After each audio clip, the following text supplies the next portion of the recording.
مش هنأكل ولادنا مصنعات تاني خلاص. بربع كيلو بانيه، والله بربع كيلو بانيه، وهنعمل كل الكمية دي. هتنفعك جدا وهتوفر معاكي كتير للمدارس، للرحلات هتنفع، وغدا كمان، وبجد الطعم تستاهل التجربة. بحب الوصفات الاقتصادية اللي بربع كيلو بانيه ونطلع كمية زي دي. هنقول بسم الله ونصلي على الرسول عليه أفضل الصلاة والسلام، وتعالوا نشوف. معانا نص صدر فرخة، نص صدر فرخة بس مش الصدر كامل، نص الصدر. وبعد كده معانا بيضاية. طبعا الفراخ غسلينها كويس جدا، مصفينها، حطها في الفريزر تتجمد معانا شويه. هنقطعها مكعبات نحطها في الكبه وهننزل عليها بالبضايه. بعد كده هنضيف معلقتين كبار هرميين من النشا، معلقتين كبار هرميين من الدقيق، هنضربهم كويس جدا لحد ما الخليط ينعم معانا تماما تماما. يعني انا عايزه الخليط يبقى ناعم معانا. هنحط الخليط بتاعنا في طبق وهننزل عليه بالبهارات. معانا نص معلقه من الملح، نص معلقه من الفلفل الاسود، بصل بودر وتوم بودر. معانا كمان بهارات المشاوي دي حلوه جدا، بضيف حوالي معلقه من بهارات المشاوي، معلقتين او 3 معالق زيت كبار. واوعي تستغني عن معلقتين الزيت دول، لازم معلقتين الزيت دول عشان هما اللي هيلموا العجينه بتاعتنا. هنعجنها كويس جدا، هاخد نص الكميه بتاعتي، وبعد كده احطها في ستريتش راب وهلفها كده زي البونبوني بالشكل ده. هحاول الفها كويس جدا واضغط كده لحد ما تتقفل معانا بالشكل ده.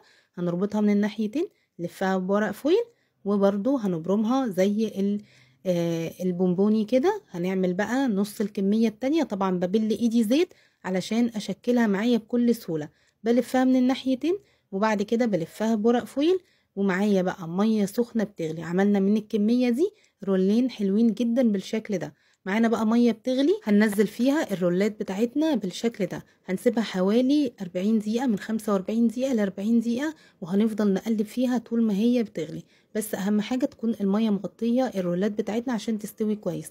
بعد كده بقى هنطلعها من المية المغلية ونسيبها شوية تهدى. بعد كده هنشيلها من الورق الفويل، وكمان هنشيلها من الاستريتش راب.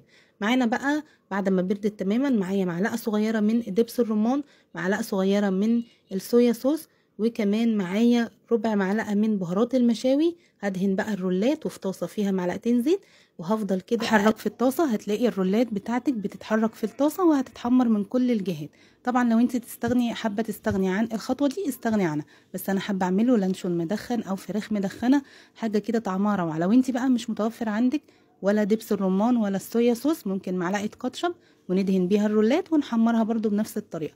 لو مش متوفر عندك كاتشب ممكن نص معلقة من البابريكا، معلقة من الزيت، ونقلبهم وندهن برضو بيهم الرولات ونحمرها في الطاسة بالشكل ده. شوفوا بقى قد ايه اقتصادية وموفرة، من نص صدر فرخة بس عملنا كل الكمية دي. هتنفعك جدا جدا في المدارس لانها اقتصادية وسهلة وبسيطة، وتقدري تحتفظي بيها في الفريزر. يعني تحطيها في علبة محكمة الغلق وتدخليها الفريزر وتطلعي منها ساعة الاستخدام.